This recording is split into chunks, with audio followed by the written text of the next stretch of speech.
Today is a special episode of PI Perspectives. Matt welcomes Scott Fulmer, the Intermountain PI. Scott, a Gulf War veteran, has a successful investigation company out of Utah. Thank you for your service, Scott. Matt and his guests discuss insurance company surveillance and how to navigate this business. Scott, the author of The Confessions of a Private Eye, is also the host of the Intermountain PI podcast program. So podcast worlds collide as these two hosts sit down to talk shop. This episode is brought to you by Delve Point. Delve Point was founded by investigators with more than 70 years of combined service in the industry. From missing persons cases and custody disputes to insurance investigations and criminal cases, Delve Point's billions of records from all three credit bureaus allows you to develop a complete profile of your subject. Check out the special link for investigators in the show notes. Now let's check in on the guys and see what they have to offer this week. Here's your host, private investigator Matt Spare. And welcome to the next episode of PI Perspectives. We have a great show for you today. We actually have another podcaster joining us, Scott Fulmer, the Intermountain PI. So welcome, Scott. Hey, Matt. Thank you. It's my pleasure. Yeah, so I know you and I have traded a couple messages on LinkedIn, and we decided that was probably a good idea for us to get together and discuss a little bit. And man, when I got you on the phone, I was like, this is a cool cat. We got to do a show together. So I appreciate you taking the time to come on and talk to us today. I think you may be my alter ego, so it's my pleasure to be here. There we go, right? We got some unbreakable thing going on here. That's right. Fantastic. Am I the good guy or the bad guy? I don't know yet. Okay, so the Intermountain PI. So I never really understood what the Intermountain, what that meant, because I'm from the East Coast. So I was like, oh, Intermountain. Mm-hmm. And you actually explained it to me. So why don't you explain to folks like what the Intermountain region is? So the Intermountain West is pretty much a region that covers the area around Utah, Colorado, Wyoming, Idaho, Nevada, that area there where the Rocky Mountains come down, and it's a beautiful, beautiful place to work. Not a whole lot of people live here. I mean, just several million, I guess, over the whole Intermountain West, but it's a great place to be. Right. Have you lived there your whole life, or is it some place you just had? I have not. I am originally from Texas, and I've been in the private investigation industry for about 30 years. But as I tried to branch out and begin my own business, you probably know in New York and Florida, California, Texas, there's just too many investigators. Yeah, there's a lot. So there's a lot in New York. There is, yeah.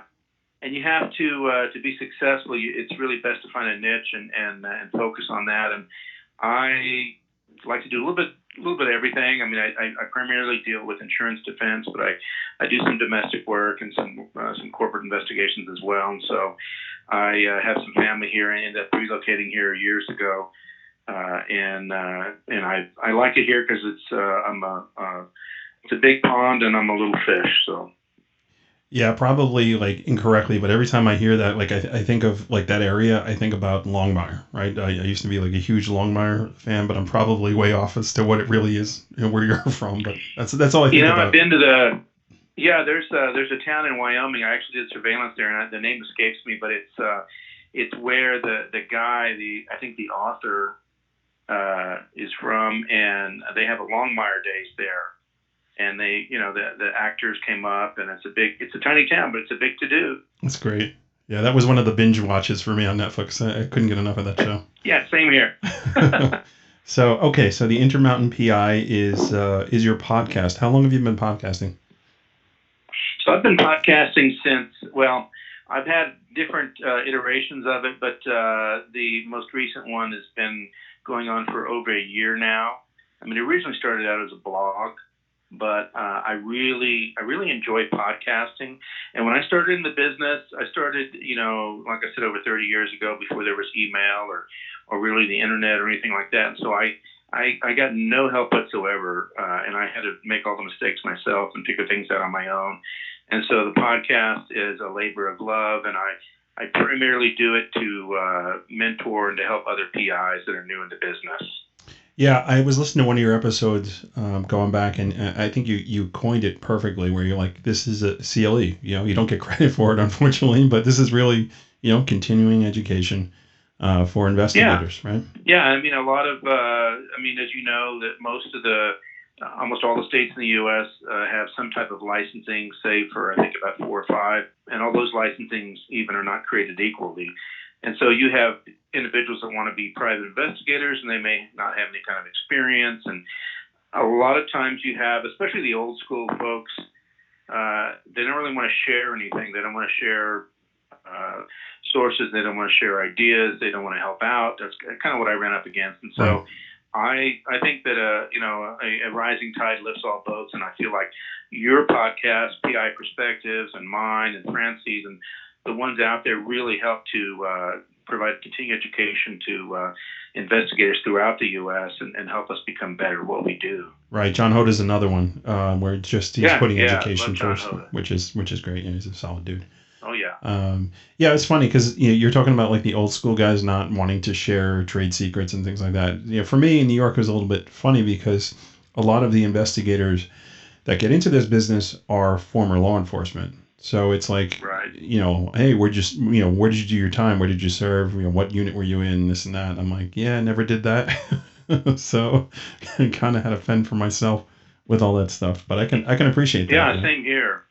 Yeah, I didn't come from law enforcement either. It was just something I've always wanted to do, and after while I was in college, I began working as a PI. So right, and you wrote a book too, right? Confessions of a Private Eye. How'd you come up with that concept? What would happen is I wrote a blog years ago that's no longer in existence, and I would blog about strange cases I had, or it basically became the podcast at some point. Tips and resources and things like that. And when I would be flying somewhere to a case or driving or talking to people, they would always say, you should really write a book. And I just kind of turned the blog into the book, and it kind of went from there. But it came out in February of 2018, and you can find it at Amazon and Barnes & Noble. That's great, man.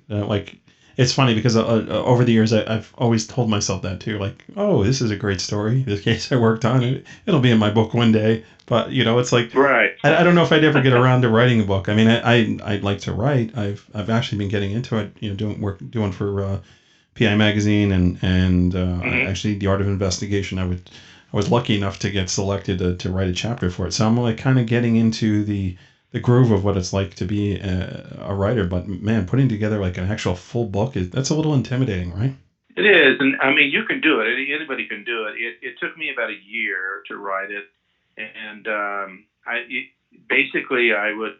get in these moods where I'd write, and then I wouldn't feel like doing it, and I wouldn't touch it for 2 weeks, and I'd come back to it. But the whole process was cathartic for me to be able to just write. And of course, I had to change the names and the locations and a lot of the details.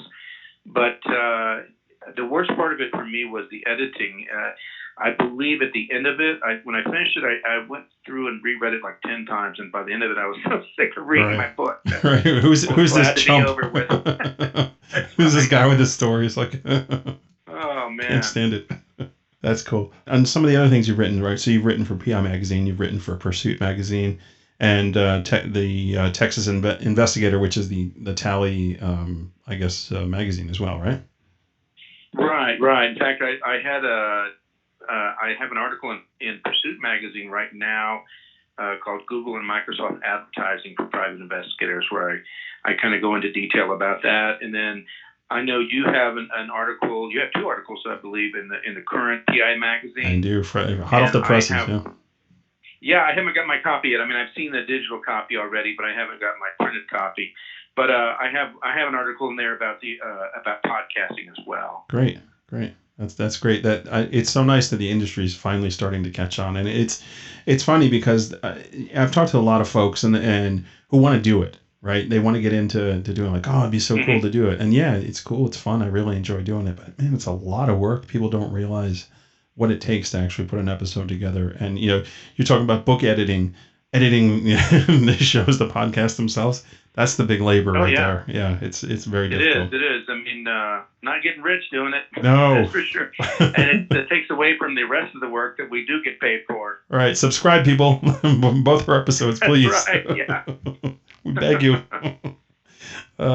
Yeah, so that's cool, man. Like I really enjoy your show actually, and it's funny you listen to people's different styles of how they do things, and you're like, okay, I'll pull a little bit from here, pull a little bit from there, and I'll make my own thing out of it. And definitely, the products that you were putting together are something that was influential in how I decided what my voice sounded like. I wanted it to sound like, I guess is a way to put it. Oh, thank you. I appreciate that. And I think there's it does take a commitment, and as you'll notice that if you subscribe to or if you're looking to subscribe to Private Investigator podcast, you'll find many of them that are no longer active. Right. The American PI, Paul J. Oh, fantastic! I love Paul's podcast. But I would still recommend that people get the older episodes because there's a wealth of information in them. Yeah, good nuggets in there. Definitely, I agree. Okay, so we're gonna jump into the reason why I actually asked to talk to you today, which is insurance defense. Okay. That's kind of your thing. We're gonna take a break in just a second, but just to finish laying the foundation for you. So you're a combat veteran from the Gulf War. So thank you, sir, for serving our country. I really appreciate that. Thank you. And I appreciate that too. Thank you. Yeah, I know it was a big sacrifice for you. So I really appreciate that. And you came back home, you got your degree in security management, and you've done work in both the public and the private sector, right? And you started your business back in 2006, right? That's right, yes. Okay. We are going to jump into insurance defense and what that looks like when we come back from this break. So we're going to step out real quick and we'll be right back, guys. This episode is brought to you by the Society of Professional Investigators. If you're in New York City on February 20th, join them at Forlini's in Little Italy. The speaker will be Paul Callan. Paul will speak about the hot topic of bail and criminal justice reform in New York State. You don't want to miss this meeting. Back to the show. And welcome back to PI Perspectives. This is Matt Spare. I'm your host. And today we have Scott Fulmer, the Intermountain PI, with us today. So welcome back, Scott. Hey, thanks, Matt. Okay, so insurance defense, not my cup of tea. So tell me about it. How does it work? I know nothing about this. Aren't you on the other side? Don't you do personal injury? I do. So. Yeah, so this is the other side. This is the insurance defense, and it's essentially, it runs the gamut of a lot of different types of insurance defense services, such as workers' compensation fraud, liability claims, like if someone comes into a store and slips and falls and they sue the store, then we work on behalf of the insurance company to defend the claim, disability claims, and it even gets into what they call SIU, which is Special Investigations Units, and that's where they look at, where they investigate suspected fraud in particular claims such as vehicle accidents, workplace accidents, theft, and those types of matters. Right. And is this something like you always did when you started your business, or did you kind of fall into that niche and say, you know what, there's a good opportunity for me here to make a good living. I want to focus on doing this kind of work. So it was kind of what I started out doing. I started out in college.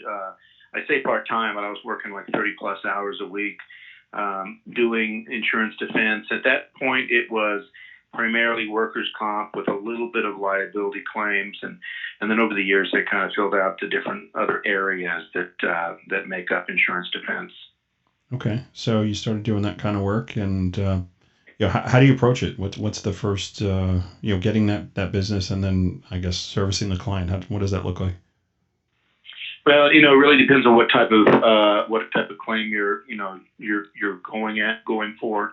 Or what type of investigation it is. For example, if it's a workers' compensation claim, the claimant, which is basically the subject or the individual that was on the job and got injured, they're typically going to be no longer working. They're going to be at home. Well, supposedly they're going to be at home, and they're receiving a benefit, a portion of their check to stay at home and recoup and recover until they can get back to work. Now, some companies have light duty, so if you're going to do workers' comp investigations, you need to make sure that the client lets you know whether the claimant is on light duty, because if he's on light duty, that means he is still going to work. He's just doing something different until he or she can get back to their regular job. But essentially what it looks like is the client will ask for surveillance, typically, and it could be 2 days or 3 days or longer than that, or it could be just a 4-hour activity check to see what's going on.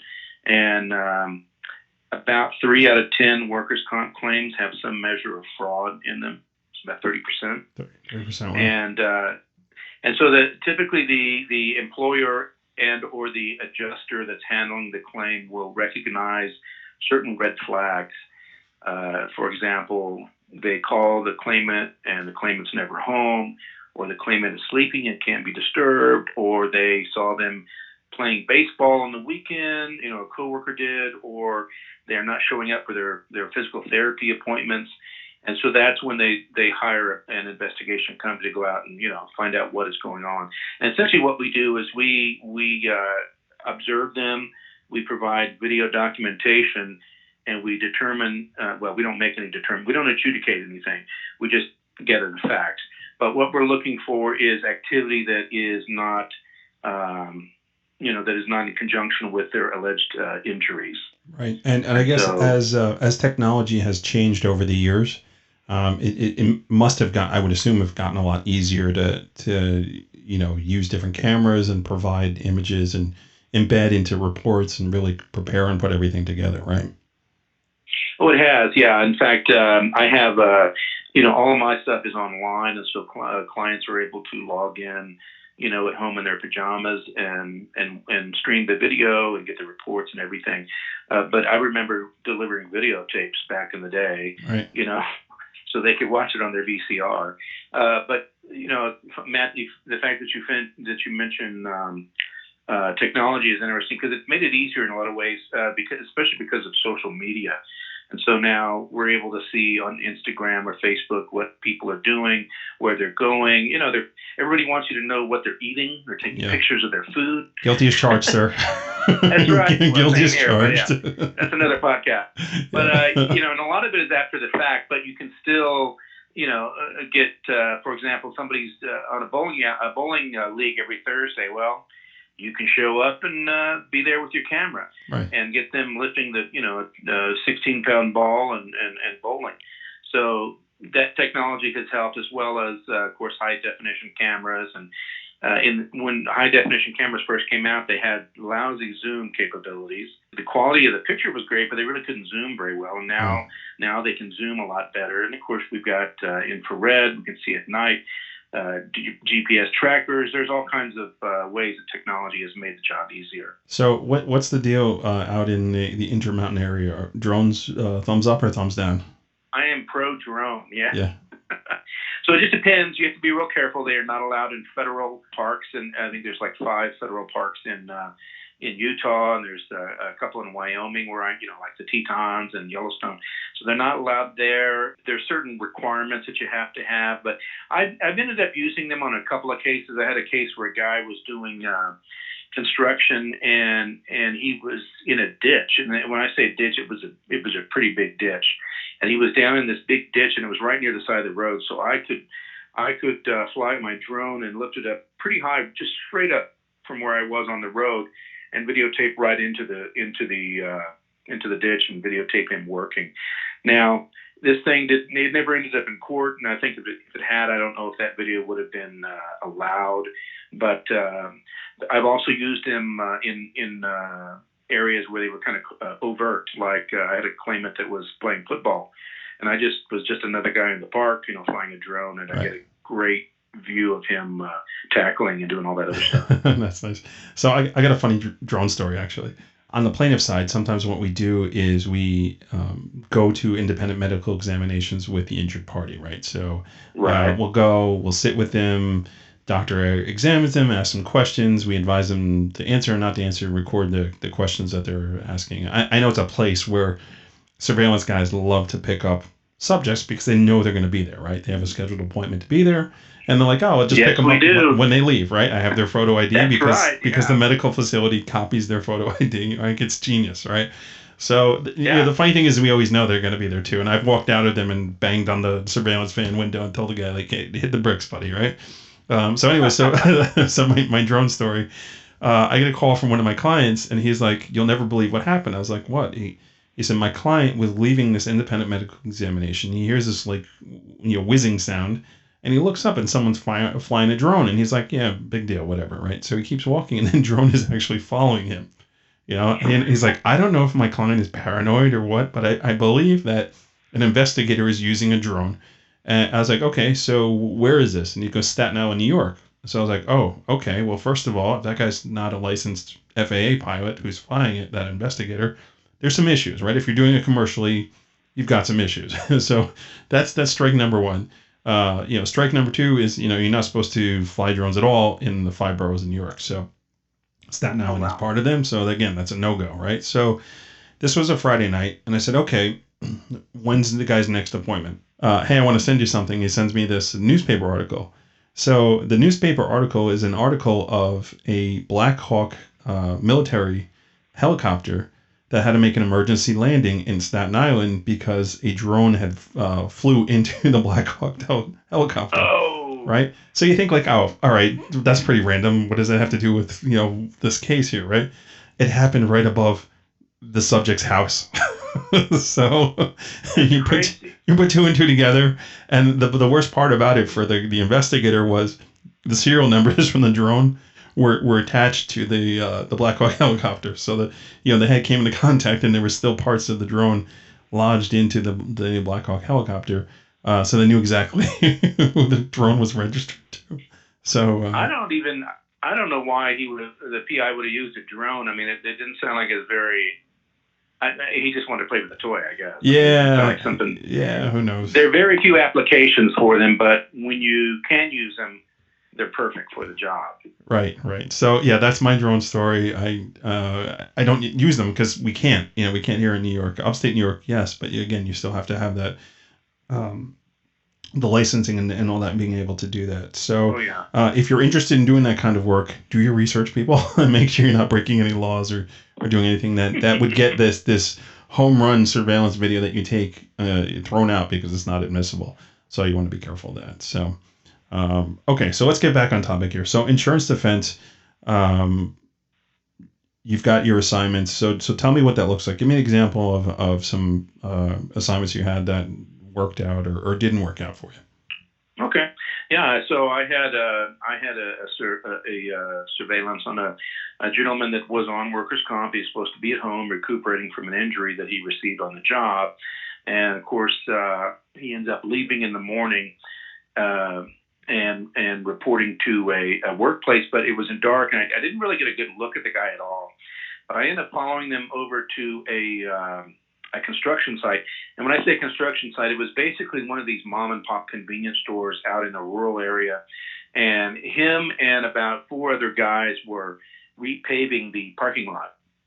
So this is good because, one, he's working when he's on workers' comp. You're not supposed to do that. Right. That's a big no-no. And two, he's evidently doing construction, which was his original job. So if he can do it for these guys, he can certainly go back to work. Right. But the only problem was I didn't really get a good look at him, and a lot of times the clients will have photographs. Sometimes they don't have photographs. Sometimes the photograph they have is 10 years ago when the guy just started working, and And the other issue with this was is he was a Hispanic male. His height and weight were proportional. And so I'm sitting there looking at this construction, this parking lot, and there's 5 Hispanic males, and they all have the same height and weight, and they're all about the same age. Wow. And so I had no idea which one my guy was. But they were out there, on their knees with their little knee pads on, and they're scooping, doing the cement, making it all flat and beautiful. And so I basically, one of the little tricks of the trade I did in this case was I just got on my phone and called him. I just called him on my cell phone, and I looked. That's so funny. And of those 5 guys, one of them picks up the phone and says, "Hello."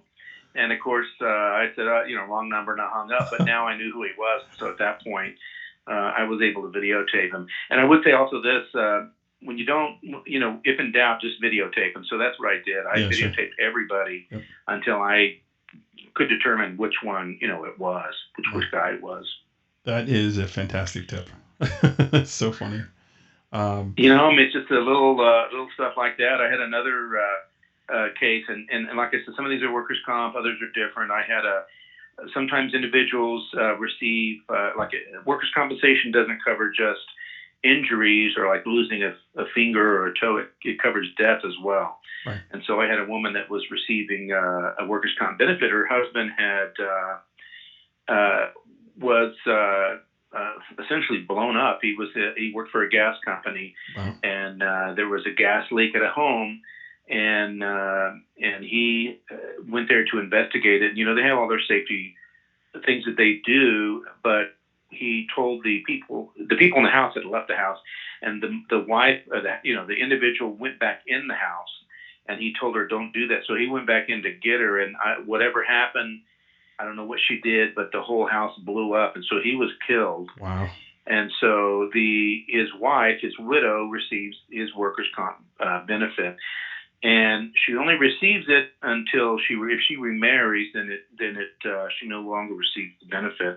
And so we do what we call an alive and well check. It's often called a widow's check, Right. where we go out, we interview the individual, find out if, you know, what they're doing, where they're working, who they're living with. We do record checks to see if she's remarried and, you know, hasn't informed the insurance company. So that's just another aspect of the insurance defense investigations. Yeah, wow, that's really interesting. So, do you ever do like when I first got into the business, like really like right out of college, I worked for a company that did like they were hired by companies that would hire us to follow their employees to see what their employees were doing during the day. You ever do that kind of work? I've done it just really rarely. Every once in a while, somebody, you know, wants stuff like that. I had a guy where that guy was fired, and they wanted him. They let me know ahead of time they were going to fire this gentleman, and they wanted him followed for the next couple of days because they were afraid he might come back, you know, with a firearm or come back and cause problems. Wow. And I followed him the whole weekend. He got up on a Saturday, went for a long ride out in the country. He went to this small town, and there was this little gazebo in town. And he went to the gazebo and laid down. I swear, he took an hour nap. Then he got up, got back in his car, and went home. It was kind of a boring thing. He was probably collecting unemployment, right? I guess. Living the dream. I guess he needed a nap. That's crazy. So to give you an idea of how long ago that I did this kind of work, we're talking, I don't know, like 96 or 97. My employer, you know, had the like the VHS cams that pretty much go on your shoulder, right? So oh yeah, I'm driving through New York City with this camera on my shoulder, trying to drive and trying to catch the lights, you know, that I'm not, you know, blowing through red lights or just it was like a plumbing supply company that they wanted us following their trucks for delivery schedules to make sure like they weren't stealing time.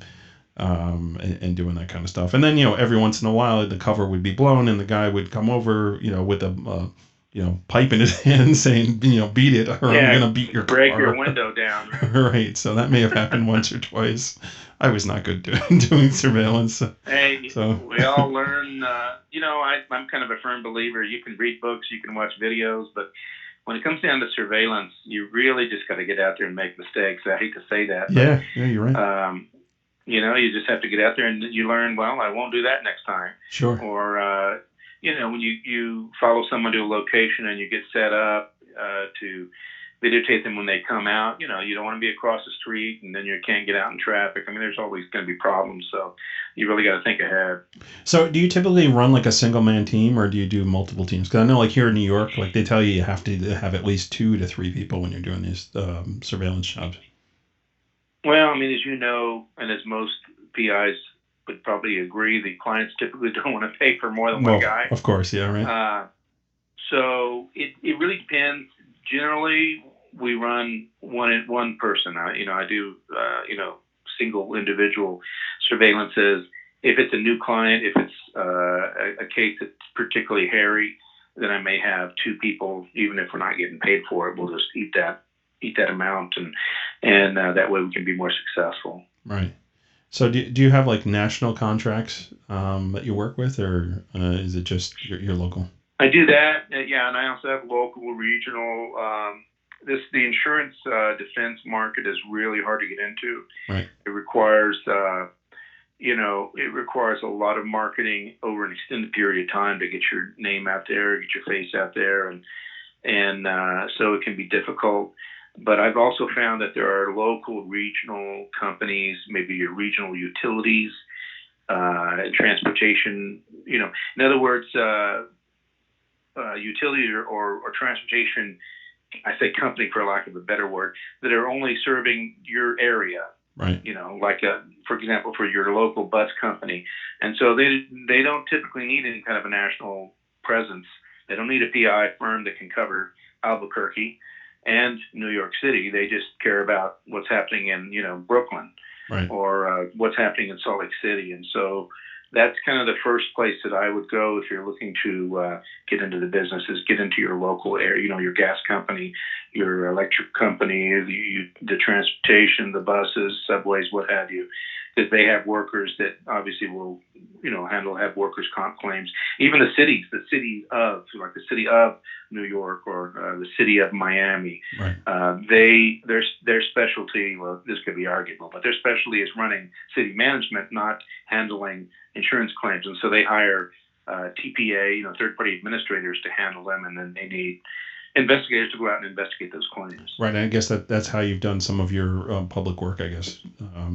Right, exactly. Okay. Yeah, in fact, I had a case where it was, it was a utility company, and they ended up causing an accident and hitting a mother and a daughter. Oof. And they were injured. A lot of these people are injured initially, or they are injured to some degree, but they either malinger, which is they don't want to come back to work, or they don't want to, get back to normal, Right. or they refuse to settle the claim. This was a liability claim. So basically, the utility company was liable for the accident, and the mother-daughter were, saying they had all kinds of problems. They were paralyzed from the neck up. They couldn't do anything. And I ended up doing a kind of a neighborhood canvass and spoke with a neighbor that said that this particular neighbor did not like the mother. Right. Well, yeah, that's she was not a Scott. She said, that's right. She said, you know what? That she said she's going to take that utility company for all they're worth. And so, right. Of course, we did the surveillance on them, and it was actually pretty cool. I talk about this in my book, but I ended up finding out that just doing my research, I saw on the back of the mother's vehicle, all the little stickers they have for high school and all. So, as John Hoda would say, short story long, I saw a volleyball and a number on the back and found out that the daughter was on the high school volleyball team. Right. And so I looked on the high school website, got the schedule, and I showed up for the next game, and I set up in the stands with everybody else who all had video cameras, and I sat and videotaped the daughter playing volleyball, doing these vicious spikes and setting the ball. And then every time she would score, the mother would jump up and down on the opposite side of the stadium and scream. And you got a twofer. It is, yeah, it was a 2-for-1, right? Beautiful. And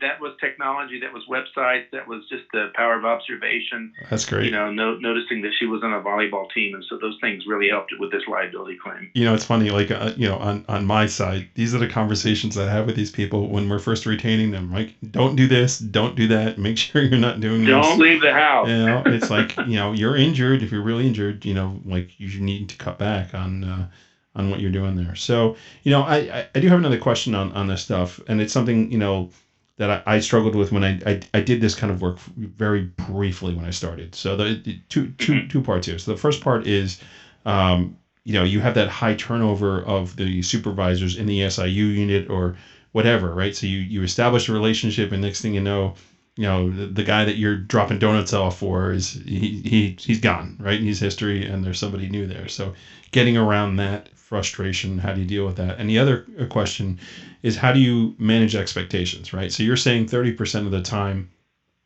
you're going to find somebody that's doing something that they're not supposed to do, but 70% of the time they're hiring you to go do this, but you're not getting the results for them to defend their claim. Like, how do you manage those expectations? How do you deal with them? It's difficult, and I can tell you, especially because, and I did have, be totally upfront, I had a contract I no longer have because they kept giving me claimants that were out in the rural areas where the guy lived, a mile off the road behind a hog pen with 14 cars that were no longer working around surrounding his mobile home. And, and it's that makes it very difficult. You can't sit there and without being noticeable. Sounds like a compound to me.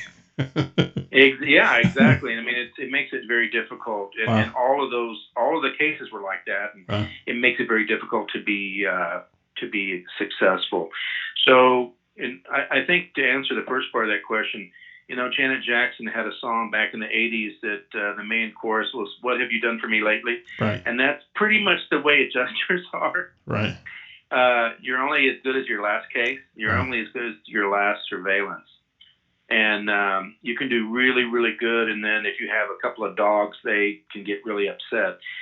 Now, this can work both ways because I've had an adjuster tell me that she says, I've hired the national firms, I've hired regional firms, I've hired one-man PI companies, and when it doesn't matter. Eventually, they all kind of peter out on us, and we once we find somebody that's really good, we stick with them. Right. So I think partly you need to continue that relationship, and you need to communicate and let them know what is going on. Don't let them find out when you turn in the report that something bad happened. You need to let them know ahead of time. I read a statistic, and where at this time escapes me, but it was the number one complaint that people had with private investigators is communication issues. They don't return phone calls. Right. And so that happens with adjusters. You don't want to, if you lose the claimant, you don't want to let them know. So Yeah. it's okay to let them know it happened. And sometimes you have to do a little pro bono stuff there at the end, which is something that I've done, and say, well, we won't charge you for that. Right. And you just have to continue to communicate with them and continue to kind of be a presence there. And of course, they're going to change all the time, and you're going to come in and see somebody who's brand new. Right. And if that's the case, you just have to try to build rapport with them and let them know that you're available, and just be honest and genuine with them. It's I funny. hope that answers your question. Yeah, it's funny. We're going to wrap up here soon, but I want to just another story just came to mind. Like I never do defense work, like almost never, and I had an opportunity about 2 or 3 years ago to do some sort of work for an out-of-state insurance carrier, right? And they needed something in New York, and one of my friends from Pennsylvania had recommended me, and the guy called me up and said, "Hey, we need this done and that done and this done." I'm like, "Okay, I can totally do that for you. It's not a problem. Just send me a retainer. Send me $5,000, and we'll get it done for you, no problem." He's like, Sure. Well, what do you mean send you $5,000? We're an insurance company. We don't do that. And I said, okay, good luck with your problem. And I hung up the phone, no problem. And it was probably about 2 or 3 weeks later, he calls me back. He goes, "Where do I mail the check?" And right. So not only did we burn through that retainer, but I think we did like another $3,000 on top of it. And the thing is, there was like a thread, right? And once we started pulling the thread, we were able to uncover a lot of information, and really like the basic stuff they had called me for. There was a lot of legwork involved. That's why I wanted the money up front, because first of all, I'm dealing with an out-of-state entity. What am I going to do? Sue them out of state? It's never going to happen. Yeah. So, my policy is if I'm doing work for you out of state, I get a credit card up front, and I'm banging that card in the beginning, and I'll return anything that's not used. Yeah, I don't blame you. I mean, getting paid, that's a whole other podcast. Oh, we could probably talk for another 45 minutes on that, right? Yeah, I mean, I had a case last year that was went about 6 months, and it was about $15,000, and they didn't want to do retainer, but I had a good feel for them, and so they ended up paying every month. They would pay whatever I owe them at the end of each month, and everything worked out good. But I've been hosed as well. No, I'm not into being hosed, man. That happened a few times to me when I started my business, and it was a whole thing like, well, we didn't hire you. The defense attorney hired you, and they never got authorization from us to do the work. So this $4,000 bill that you have, we'll give you $2,400, take it or leave it. And it's like that happened one too many times. I'm like, I'm cut from the cloth of the plaintiff side. Like, I'm not doing this anymore. Yeah, then you put them on your caca list. You don't want Yeah. you don't want to do any work for them in the future. Oh, believe me, they're plaintiffs on the caca list too. It happens on both sides. Oh yeah, but I don't get it because the lawyers are making bank. Right. Everybody gets paid, and of course the PI is the one. We go out there and we provide the evidence. Right. And so there's a cost for everything, obviously. Yeah, and the funny thing is like I always tell these guys, like, you don't screw your private investigator. Like, we know how to find bank accounts. Like, we'll get a judgment and we will get paid. Yeah, like, yeah, exactly. Yeah, so it's so funny. Like, it doesn't happen that often. I've been in business, 15 years now, and I think maybe 3 or 4 times I've had to take a client to court and to get paid. And one time I remember the guy was fighting me for like 2 years. He didn't pay me, and I'm like, okay, I'm going to sue you now, right? So I sued him for interest, right? And then probably like the Friday before we were supposed to go to court, he calls me up. He says, "Hey, listen, I just realized I'm going to need you to testify in my case." I was like, "Ooh, okay." He goes, "How am I going to make sure that you're actually going to show up for the case?" I said, "Real simple. That outstanding bill you have for me, just pay it. Like, I'm not going to screw your client. I would never do that. Just pay me what you owe me." He goes, "Okay, I'll mail out a check today." And he did. He actually photocopied it, and he or faxed me a copy of the check, and I had it like within a day or two. It was so funny. I would have never not shown up. Obviously, you send me a subpoena, I'm going to go. But it was so funny, And he got, he was like one of those guys when we first got into it. He was like, "Do you know who I am? Do you know what I could do to you?" I was like, "All right, this is going to be a problem." Sounds like the mafia. Welcome to New York.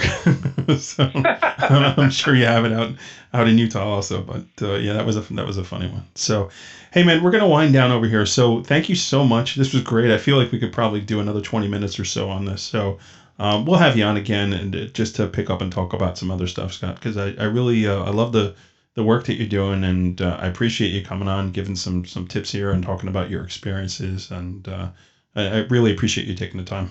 Hey, Matt, it is totally my pleasure. I'm really happy to talk to you.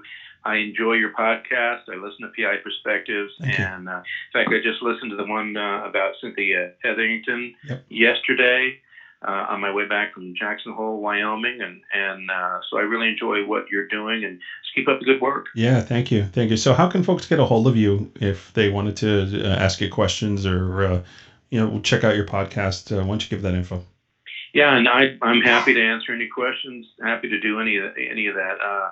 My website is intermountainpi.com. Intermountain with an I. And on my website, you can go to my contact page or go to the podcast page as well. And you can get the Intermountain PI podcast wherever you get podcasts. Apple or Spotify or what have you. Or they give me a call at 801-830-1474. Oh, man, I appreciate it. We'll have all that information in the show notes. So, faithful listeners, if you're checking the show out and you like what you heard here, I encourage you to go check out Scott's podcast and subscribe to it. Like it, give it a good review. This stuff is helpful for us, guys. This is how we get sponsors, how we get inspired to keep doing what we're doing is getting the feedback from everybody. So, thanks everybody for checking in on this, and we'll talk to you guys soon. Take care. Thanks for checking out this episode. What a great interview with Scott and Matt. Be sure to check out and subscribe to the Intermountain PI podcast. You can catch Matt appearing on Scott's show in the next few weeks talking about new topics. A special thank you to our new sponsor, Delve Point. Check out the show notes for a special investigator link. Thank you also to the Society of Professional Investigators for sponsoring the show. If you're around New York City on February 20th, go check out the meeting. It's open to anyone. Registration info is in the show notes as well.